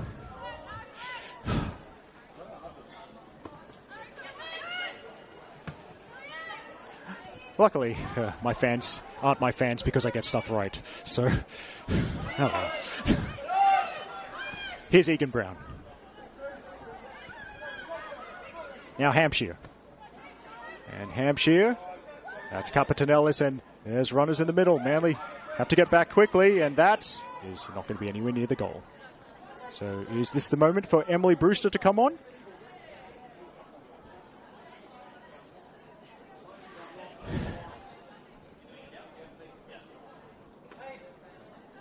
Well, let's see. Hey, I'll see who players making way, but Emily Brewster about to come on. It looks to be in attack. So I think Ava Pritchard's the one to make way. Yes, Emily Brewster's on. Number 28, Emily Brewster. Emily Brewster in the summer. I've seen her play in the Futsal Premier League for Mascot Vipers, and let's see if Brewster has the kind of attacking venom required to take Sydney Uni to a victory, which would be their third of the league season. And making away from the field is number 9, Ava Pritchard. I was right. I identified it as Ava Pritchard. All that time spent watching Wellington Phoenix in A-League Women, it's paid off. See? See, I wasn't watching those games just for Mackenzie Barry. I paid attention to the other players.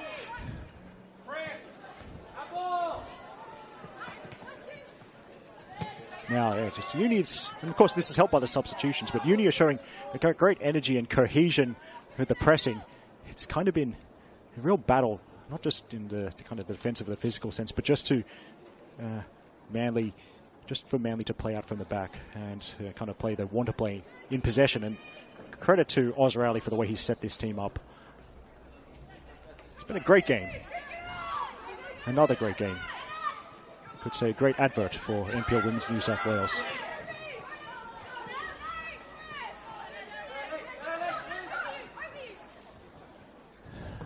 Feeney. Another covering run. And it's safe.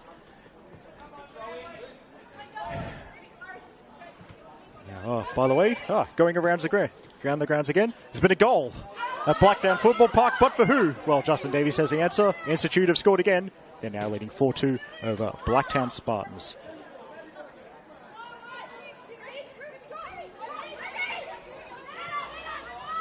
Ruby Jackson pressed, I think, well, runs into a combination of Egan Brown and the newly introduced player Emily Brewster.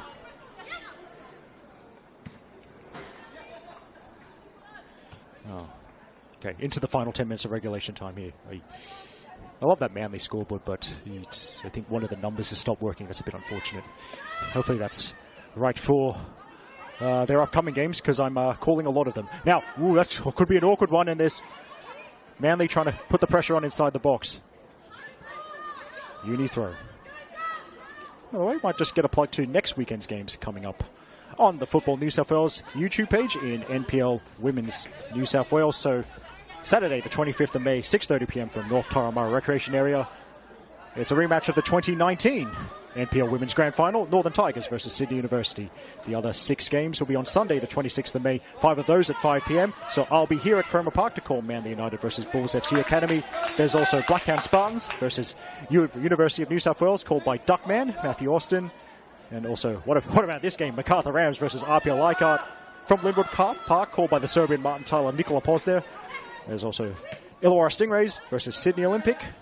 From Macedonia Park, called by Dave McDonald. And how about this? An Arctic Circle doubleheader on Sunday, the 26th of May. Hey, if I have to suffer in the cold at Spirit's home ground, so does everyone else.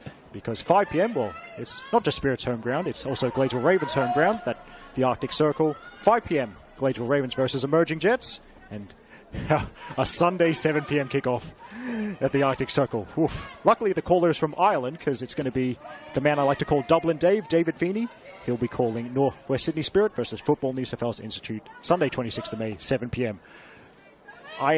I'm feeling cold just thinking about that game, but... Ooh. And you know what? I'll probably, because I'm this type of person, drop by the Arctic Circle after my game just to say hi. Because, I mean, I love having a fellow Irishman in the commentary. Johnson tries from Rentwell. A fellow fan of Irish national teams in the commentary team, just to be precise. Broomhead falls on that shot. Johnson, I talked up her ability to shoot from range. That one just kind of dipping, didn't quite have the zing to trouble Broomhead.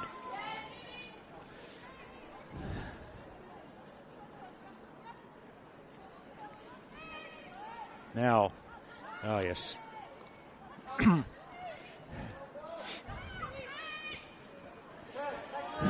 Sydney Uni brought on a player named Ruby. So Tom Hopley is thinking, well, I got one of those, so let's bring her on. Ruby Vernon about to come on in a moment. Cross comes in. Safe hands from Simonson. And Ruby Vernon, by the way, they really rate her. I think she's still a teenager, already scoring a lot of goals for the Manly reserve grade team, including one in the game just before this one. They played just before this one, which Sydney University won by 3-1 over Manly in the reserves. And that's going to be Manly ball. Touch off Alana Zick, the referee. Yes, ref. Okay. So Leah Burton is coming off. Ruby Vernon's coming on. That is far from a straight swap. So let's see how this plays out. I think. Let's see. Ruby Vernon appearing to go in attack alongside Emily Minette. So Ruby Jackson has gone back to central defence alongside Corinne Winkler to fill the gap left by Leah Burton, who's had a good game in central defence. There's Feeney. Feeney skips past Cabezas. And Feeney, well, there's that starting position as well. Nicole Simonson well outside her box, so she just trotted across and has sent the ball to Tegan Biasi.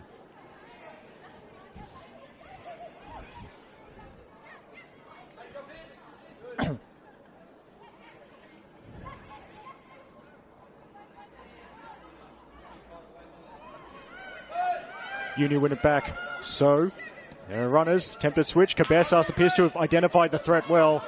She started a run before the threat on the Uni side really got going. Good defending from Cabezas. A lot of good fullback play. A lot of good play from left backs this evening, especially from Emma Ilioski. But anyway, here's Carly Johnson. Well, she's surrounded by blue and gold, and they needed every single one of those 5 players, I think, to get the ball off her.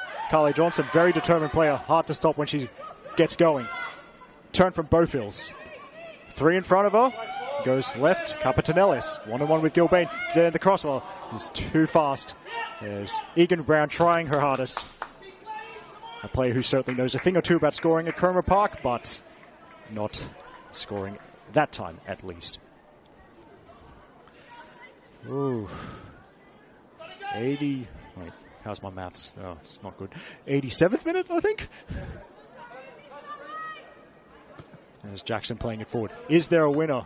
Is there late drama in the competition that usually provides its fair share of late drama? Was a lot of space. Here's Vernon. Option out wide. Vernon. It deflects to Biasi. Gilbane making the underlapping run. Points to where she wants it. Biasi obliges. Gilbane.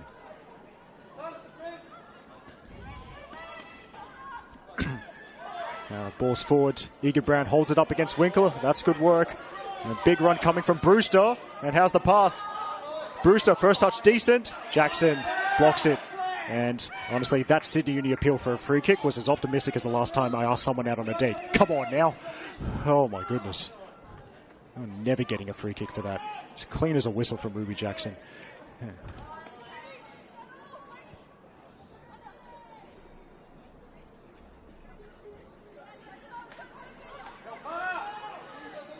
Ilioski under pressure. Prevents the goal kick at least. I reckon I could say this one in comps. Thanks to Lockie tuning in. Gladesville Ravens, the LA Clippers of the Arctic Circle. Oh my God. Or if you're a NPL men's fan as well, the Hills United of the Arctic Circle, the St. George FC of the Arctic Circle.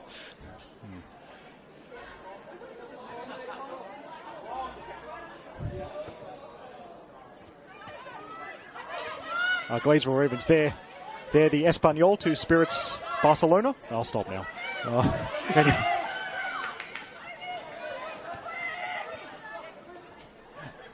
Besas affected by Brewster getting a foot in there. Now Feeney back to Broomhead. Winkler, good header. Now that is going to be a Sydney Uni free kick.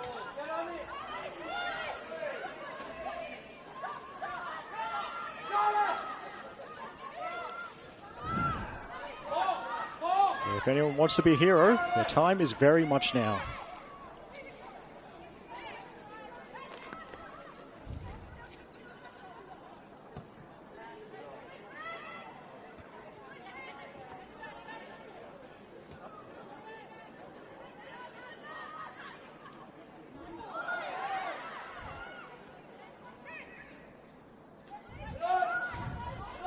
Now, Johnson running around on the cover. Caristal getting the shots from Carly Johnson. Johnson's going to put Feeney under. Feeney once again. How many times has she done that? The covering run that Uni need.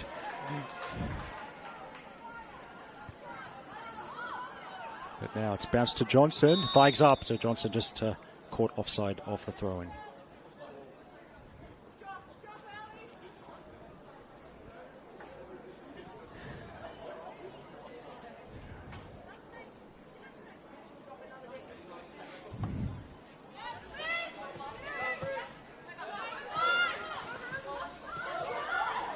Now, Brewster, there's some space. He tries the through ball, and Simonson decides not to use the gloves. Uni keeping it alive.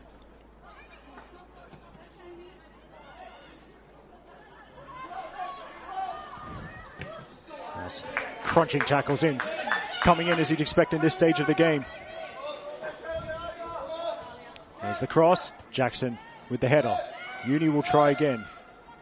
But Biasi with the tackle, then the cross comes in and it needed Simonson's fingertips. So it's going to be a corner kick on my very manual tally, the fifth Uni corner of the game.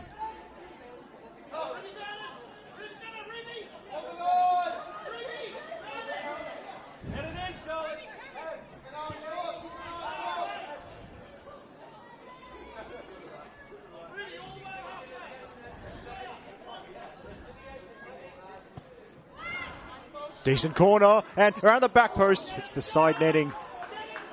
It really would have capped off Amelia Feeney's performance today if she'd scored.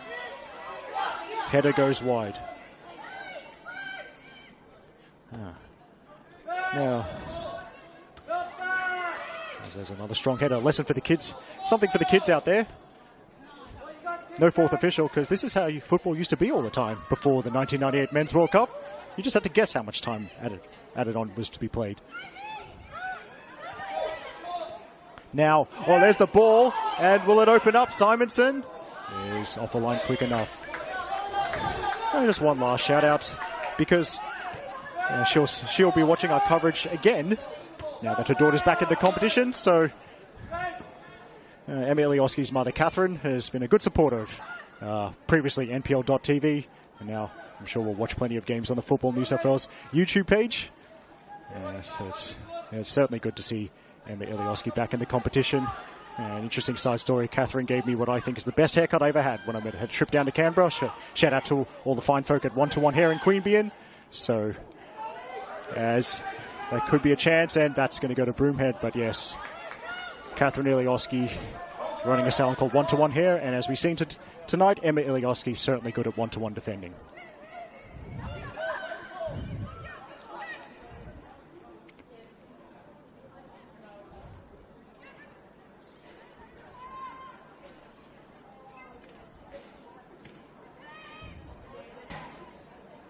Another clearance, And we've had what? Almost had 3 minutes of time added on. It's about the standard amount, although we might see a little bit more. There's been a couple of injury stoppages and other such things to check on players' welfare.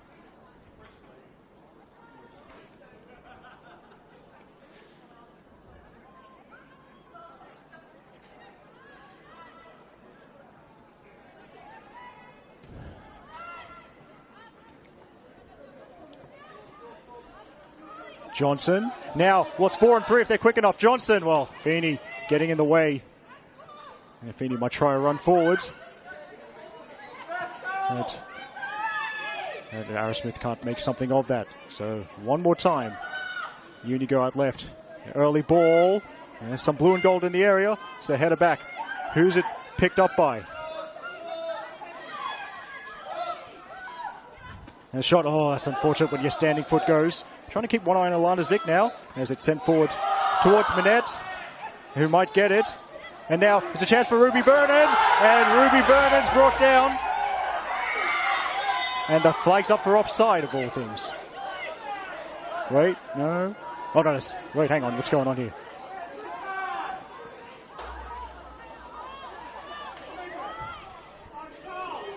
No, my bad. That's going to be a Manly free kick judging by the body language. I'm sorry, everyone. No, wait. What's happened? There's some...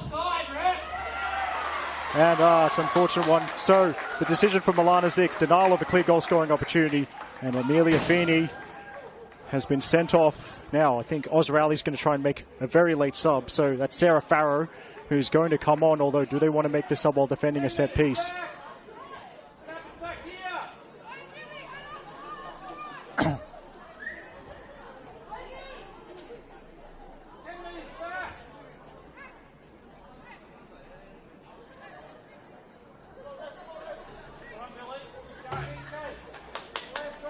Now, who's the substitution? Well, Sarah Farrow is the one coming on. Apologies, might need to wait for that play to turn around so I can see who comes off. Coming onto the field is number 15, Sarah Farrow.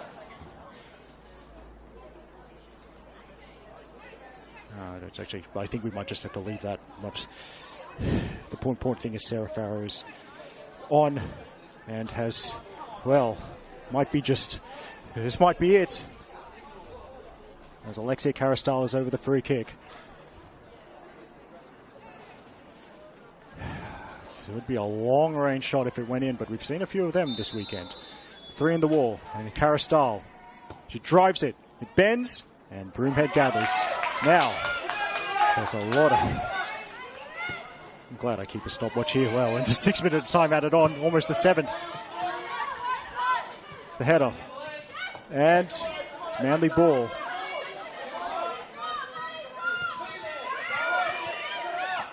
Minette. Minette again. Biasi is the wide option. Minette goes around Bowfills. Here's Tegan Biasi. It's a good tackle. Biasi trying again. Farrow straight into the action, by the way. Biasi. Good work. And Biasi. Oh, she's trying to find room for the cross.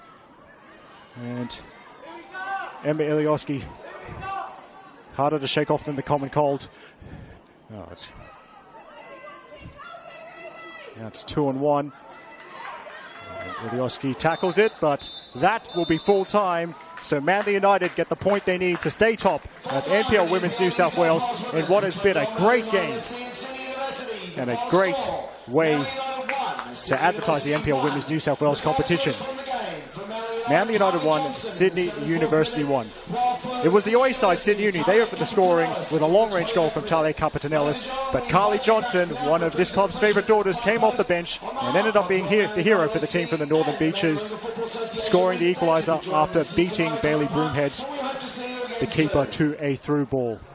Plenty of chances and plenty of attacking enterprise, but it finished Manly United 1, Sydney University 1. We hope you stick around on the Football New South Wales YouTube page. Coming up at 7:15 p.m, RPL Leichhardt versus Emerging Jets, the final game in this round. And if for some reason you like my commentary, I'll be on the mic here at Cromer Park on Sunday the 26th of May to call Manly United versus Bulls FC Academy. Well, that's time for us to sign off. I'm off to watch a comedy gig so I can learn what someone funny is supposed to sound like. But for now, thanks for your support of the Football New South Wales YouTube page. We hope you enjoyed today's NPL Women's New South Wales action. Take care, have plenty of good vibes, great coffee, sick tattoos, razzlers, and may everything you watch be as entertaining as what we've just seen. See you next time.